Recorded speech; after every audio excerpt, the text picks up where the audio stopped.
Pansinin niyo yung folder sa harapan ni Alcantara. Yan ang kanyang statement na binuksan niya kasi babasahin niya. Tapos, yun, binigyan siya ng script ni Boying. Kaya pala siya pinaupo dyan ni Panfilo. Kasi hindi naman siya dyan nakaupo nung pisa, di ba? Pinalipat lang siya ni Panfilo.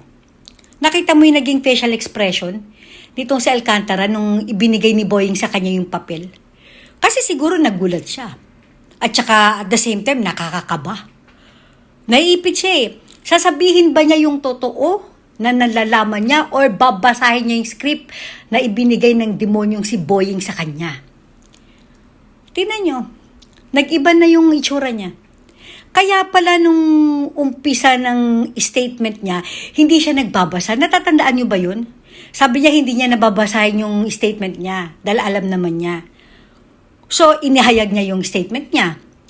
Ang naging problema nito, sineban siya ni Panfilo na Alcantara, meron ka namang statement, basahin mo na. Naalala niyo yun? Kaya pala ayaw niyang basahin kasi script yun. Ayan na.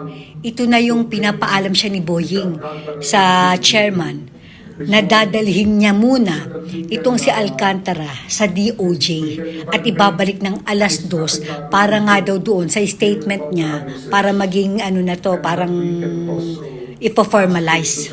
Diba pinapirma pa nga siya dyan?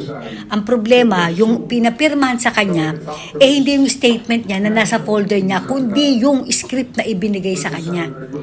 Kaya pala ganyan na lang kung kabahan itong si Alcantara. Hindi kasi natin nakikita, diba? Sa TV kasi, sa harap lang ang nakikita natin. Hindi natin alam na merong ganyang pangyayari pala sa likuran nito. Tingnan niyo si Alcantara, kaya pala takot na takot. Meron palang nangyayaring anomalya, may kababalaghan palang ginawa na naman itong demonyong si Boying na ito. Ayan no, syempre kinakabahan siya para sa buhay niya. Hindi niya alam kung ano magiging kapalaran niya. Diba? Magkakasabwat.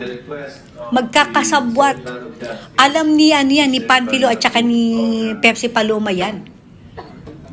Diba? Yan na, tatayo na. Tamo, kabadong-kabado siya, oh. Ayun. Yan yung script na dadali sa DOJ. Tapos yung statement niya, ayun. Sinara niya na. Oh my gulay. Ano na mangyayari?